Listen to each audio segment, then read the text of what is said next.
that are not married and they are doing this incredible. Well, there's a mirage of things. I think first of all, we have to go back to the writer. You are very well known for your teaching skills. Your students speak a whole lot about you. Miss Nigeria competition. And I said, let's pick them up. Let's take them back to Nigeria and let's teach them a different kind of job.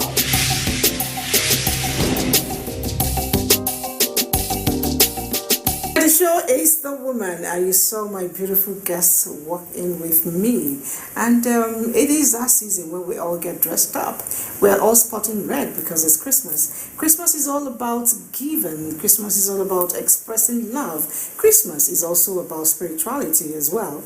But then in doing this, we also remember where he came from, and that is John 3:16, where he says, God so loved the world that he gave. I'm not a pastor, actually. I'm not a preacher. But forgive me if I turn out to be one today, because that is the whole essence. Now, I want to pick the key words there. Give, love, give. Because I have a lady who is going to be she's already my guest today. The essence and the meaning of love in giving. Her charity knows no bound. I don't think in gender boxes at all. I just get on with it. A man that would dare to ask the wife, who do you think you are? That is a real man. In fact, our husbands are our firstborns. The husband needs more attention than even the children. It's not only about work, it's not only about family. They need to take the time to look after themselves, and we don't do that. They took my money, I paid every fees. I never asked to be hoisted as a governor. I wanted to be allowed to go out there and contest for the position of governorship candidate first. There's nothing greater than looking back and seeing that while you were aspiring, you were able to inspire others. Power to women. Yes. We need to have more women, more multitaskers around Nigeria to get Nigeria working. Definitely.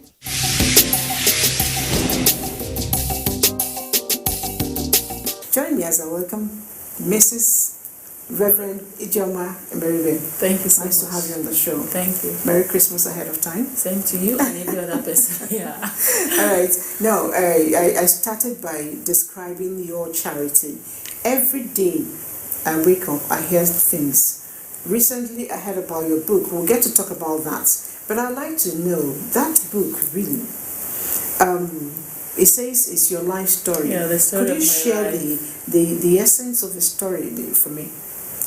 Well, like the title of the book goes like The Long Journey Home. It's not like I sat down and decided to write a book. It was just a story, my life story that I shared 2 years ago, at a campground, and then a lot of people were inspired and all those things. So my friend had to go to US and then talked about the story, and then somebody just picked it up, and then after that, and then it happened at the time when we wanted to open the Woman Africa Foundation in America. So, and then they needed me to just say something about the foundation and myself, and then the story of my life was repeated, and then everybody was, wow, did she really go, pass through all these things and was able to survive, so I think that was what, every other person was talking about. And then even the person that was the middle person between me and the company who took the book said, when the wife was reading it, the wife was like in tears, say, are you saying that a little girl actually, went through all these things and she's talking today, and now she's she's chairperson of many companies and organizations like this. Are you sure?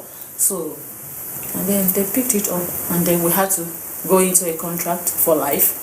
So that was how it came. So the book was now published in America. Yeah. And I'm Salem Publishing House. Salem Publishing House. Yeah. It's on Amazon as we speak, It's right? on Amazon right now. Okay, Yeah. somebody told me that it's been, positioned for reenactment or screenplay on Hollywood. Yes, I'm actually supposed to be in US this December to sign the contract, and then it kind of made me know that God is a finisher.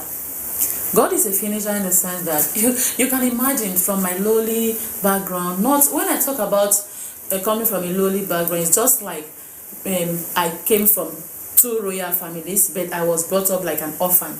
You understand, not knowing my father, not knowing where my mother is, and then having to grow up with my grandfather and my step-grandmother. Why was that so? Yeah, it was so because my mom, some of them are actually in the book.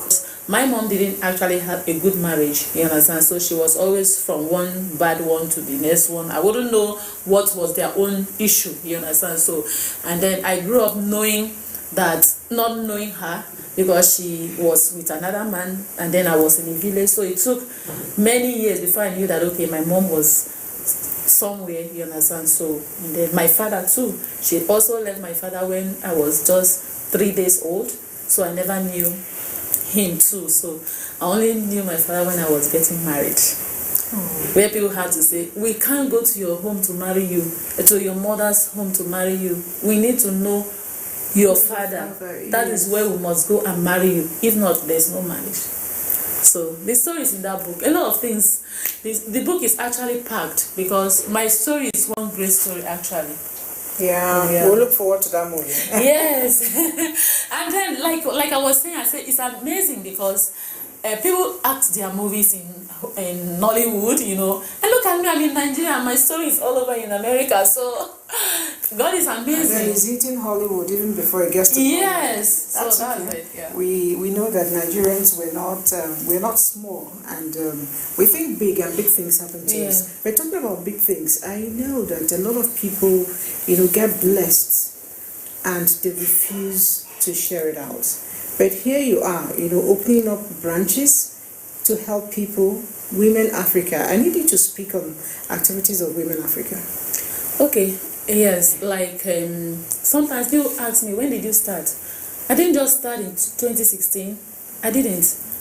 I started empowering young people when 2000 and maybe 2002, 3, 4. I was doing that with the young children, youth. Picking them from the street and sending them to schools, some of them to learn one skill or the other. You didn't have too much money then, so I didn't even have. So everything I always have. Like I tell people, I say, because I have known that my blessing comes from the Lord, everything I have, I always put it down. That is for sure. I've always learned to put it down. I'll give you a story that happened. There was a time I was looking for a place to host a program in Umaya. So I had to pay 15,000 naira. Then 15,000 naira, 2005, 6 was like much money. And then somebody told me, say, why spend that kind of money? You should look for one place that you can pay 1,000 naira to host your program. I said, but I'm doing it for God. You understand? So I'm doing this thing for God. And he was like amazed why I should spend that kind of money that I didn't actually have. God took me from that 14,000 to 20,000, and now we can host a program in a place where we can pay 2 million, 1 million, just because we want to reach out to souls. And of course, some people may say, souls are, you can go to the villages. We worked in the village for 12 years. We're going from house to house, from village to village, evangelizing and doing all those stuff.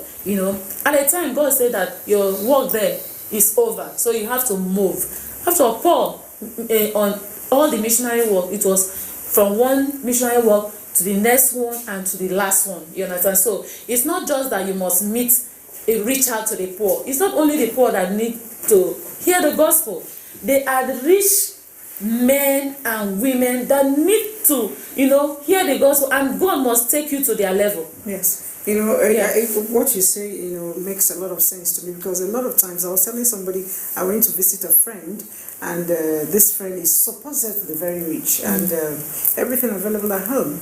And I have this habit, I don't go into people's homes empty-handed. I try to carry something. So on getting to the place, I went with just some, fingers of banana. And the way he pounced on the banana, I was like, hello. He said, do you know I haven't eaten? Can you imagine? I said, but I smell food. He said, I told the cook I needed to eat long ago, and it's taking forever.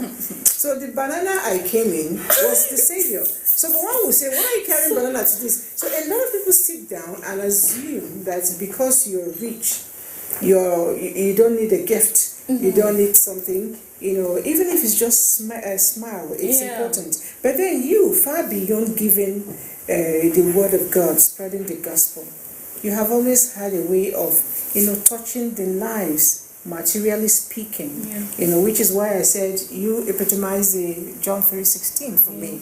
So talk to me, what is the challenge with our women especially, because you champion the cause of women, in getting out there and fulfilling their dreams socially and economically? Well, it has not actually been easy, that Woman Africa is not just church, it's a foundation. We have the aspect that talks about the church, and then other one that talks about the foundation is the way we have to empower women and then teach them what to do and all those stuff. But you see, and sometimes too I have my own discouraging moments. You understand? Really? Yes, That's I do not the drama, have. Yeah, no, I do have. Do you know why? We go out of our way and then we empower these women. When we empower them, sometimes financially, sometimes even with all these items like a hairdressing equipment, sewing machine, fridge, and then all these. Give them a lot of coolers and pots. All these things. Some of them go to sell it and use the money to buy weave on, and some of them do a lot of things with this money, and then they still have a way of coming back to you. So sometimes I sit down and I wonder, I said, am I really doing the right thing? So that's the aspect I'm actually talking about when it comes to discouragement. Okay, like we say, okay, if you start a business with 20,000, we believe that business should grow to 20, to 30, to 40, to 50. When you have gotten the foundation of your business and then you're having profits coming in, then you can begin to make your hair. Nobody says you should not. Nobody says you should not wear your gold and diamonds, you understand? But you need to start somewhere. I've always talked about needs and wants, you understand? You cannot overlook your needs and go to your wants. Needs are the basic things that you want now. For instance, you just came out from secondary school. What do you want? You need to go to university. You understand? You're not looking for an iPhone or you want to drive a Lincoln. No, it's not right. So you have to look at what are my needs.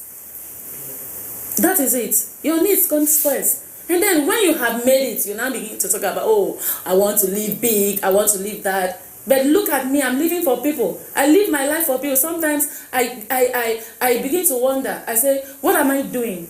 Actually, if I want to buy the best of, you can imagine, okay, like recently, we had a program at the National Christian Center where to empower 200 women.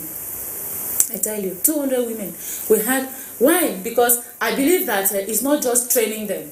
After training them, what next? A woman that is 45, 50 is not wanting to go and learn how to fix computer or do this. It needs a business. It could be you want to start up a small grocery shop or something like that. You understand? You just need a little money to start up. Start up something. That's what it is. And then we say, okay, we are going to empower some people, 20,000, some people that want to sell like groundnut, pepper, 10,000. And then we see how they can, because I have this concept that most rich people, a rich woman will not go and start doing Uber. She will not. A rich woman will not go and start frying groundnut to, for herself. She will want to buy.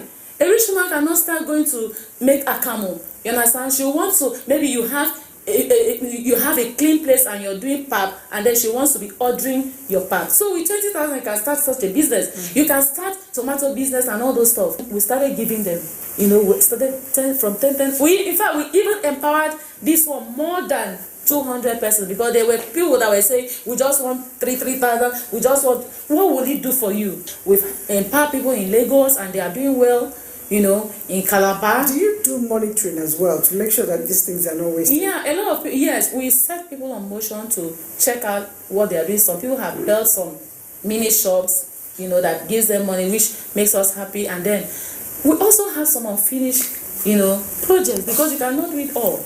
Like, one of the project we have that we are still contemplating now is the University of Abuja, where we had to give them a 50% scholarship 2 years ago. But you do know, this one will talk one thing. This one will say, don't do with this one will eat the money. Don't do this one, we want to do it like this. This one will give to his person, that one just like that. And then we go confused, and so we are just like waiting for them to come up with something good, you know. So we have had all this kind of experiences. And that's because the money is not going through the right way. So anyway, I quite appreciate your effort, and for those of them, 1 or 2 persons who actually told me your scholarship helped them in the school. I'm really happy for your activities around there. But then, your activities are so loaded. Do you have time again for family? I'm a home person actually, you know, so I do a lot of things. I cannot stay out after 5, except something came up. I still cook my food. Yes, I still do that. In fact, I'm going to challenge you on that. Yeah, I'm going to take you to the kitchen. You see, I'm right here now. Oh my God! I still go to the market, still price them. Did you say it's 10 naira? I say, why not 5 naira? So it's kind of fun. And then sometimes you buy and you say, keep the money, because they don't know you. They don't need to know you.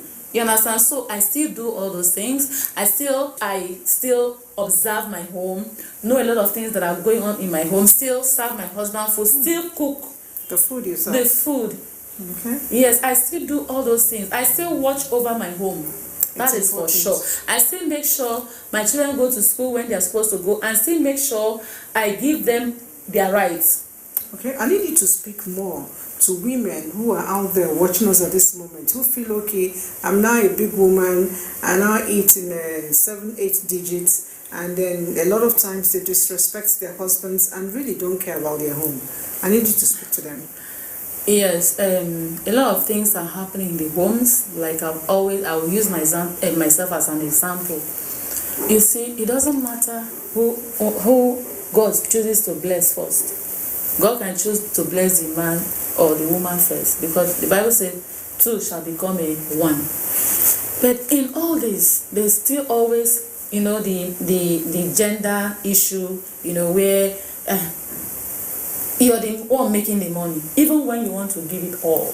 You understand? You still find such things. But when you find such things, you should know that, oh, this is how it is. Life, you cannot get everything in life. I know of a woman, she orders food. When the husband is coming, she orders food. Maybe the husband is not around. When she knows that the husband is coming, she orders food from the restaurant and look for She doesn't have a kitchen? She has big kitchen and everything. Then she will look for big plates. She knows how to keep big plates in her kitchen, and then she will now order those food and put there. When they say, this food is so nice, bring more. So the food is finished. Oh. Because she didn't cook the food, it's not in her pot. Oh. Yes. I also know women that when their husband keeps money for them, keep this money, we use it to start, you know, something useful, you know. When they will remember that their friend has a wedding and they are part of that ashebi, and they want to buy all those big clothes, and some of them will that is why will you owe to buy clothes and cars even? Yes, absolute stupidity. Now it's the celebration time. I need just 1 or 2 words to the people for the Christmas season. Yes, it's Christmas. A lot of people will be coming from Lagos, US, London, and all this stuff. There are so many things that comes with Christmas. But while you're celebrating, remember that January is coming and the children need to go to school. So whatever you're doing, if you like, buy all the clothes in the market. Remember that January school will resume and you need to pay school fees. Definitely. And then your business, some people close their businesses, as in all the money they work from January, maybe they were doing small contribution. They are keeping that money for Christmas. Christmas is not just about doing all those bogus things. You can decide to just wear your simple thing and go to the church and worship God and thank God for keeping you alive from January to December. Yes. It's not that, look, some people will close down drinking bar. Is that Christmas? Look at the name, Christmas. It's Christ. It's talking about Christ. And he lived a humble life. So why will you kill yourself? And of course, Christmas is not a time where we go to steal. because we need our children to wear clothes. I have taught my children not to be too conscious of clothes when it comes to Christmas, so that if I'm able to give to them, they will appreciate it. Not that they will be waiting, because I may not have money to do that Christmas that time. I mean, as I was coming up, like I said, I didn't do several Christmas because we had to grow to this level where we can now say, okay, we are doing Christmas and all those stuff. So Christmas is not time to, and Christmas is not a time to maybe marry anybody. Like, people are coming from abroad, you come and say, hey, I want to marry somebody that is living abroad. You don't know if he's living in, you don't even know if the man is living in one roadside. Maybe he just wants you to come. It could be in a shelter. Anywhere, it can even be. He may not even be wanting to marry you, actually. He just wants to make fun, you know, and keep you and say, okay, just be in Nigeria. I'll come someday and marry you. Yes. And he may even be married there. So we have to be careful. Christmas is not all about too much bogus merriment. It's just celebrating Christ, thanking Him for keeping us alive in the land of the living. All right. Thank you so much for that wonderful insight. I'm sure you thought in your mind that I was going to let you escape.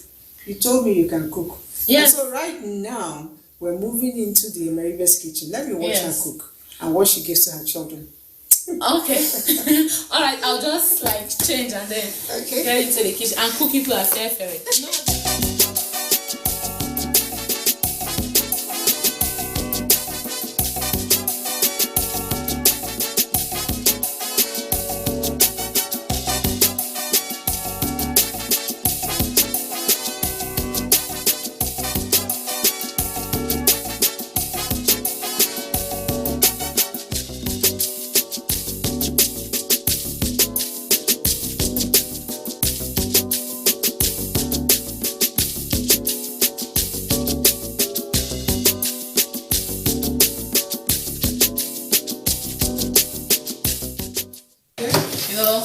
You know what I'm doing? I'm not a professional chef, but my parents taught me how to. I'm an African woman, so I know how to prepare the African food. Abi? Yes, ma'am. So if I want to learn another one, I'll now go to become a caterer or a chef somewhere. But for now, I'm going to give you what I know and what my family have been eating. And so this is crayfish, grinded crayfish, and this soup will not even take me anything. Interesting. So you can use, this is the chicken. So I didn't use the frozen chicken. I use the African, in fact the native one, not even the broiler. I use the native one. You can also use goat, to cook this soup. That's interesting. Well, as you can see, I am in the America's kitchen and I'm learning how to prepare afia efere. Afia efere simply means white soup. And afia efere is Calabar language. Okay? So I'm using the Calabar system because that's where I was brought up. Even though I'm from Imo State, where my father comes from, I'm more of a Cross River State, Ediba, and then my memories are actually there. Calabar. That's where my grandmom is. Yeah, my grandfather. So I know much in that village. I can use my leg and show the whole village. I can just close my eye and begin to tell everything about the village. But if it's my father's place, I will not be able to say all that. You never really grew up. Yes, so I grew up here. So all my childhood memories are Calabar. Yes, Calabar. Okay. So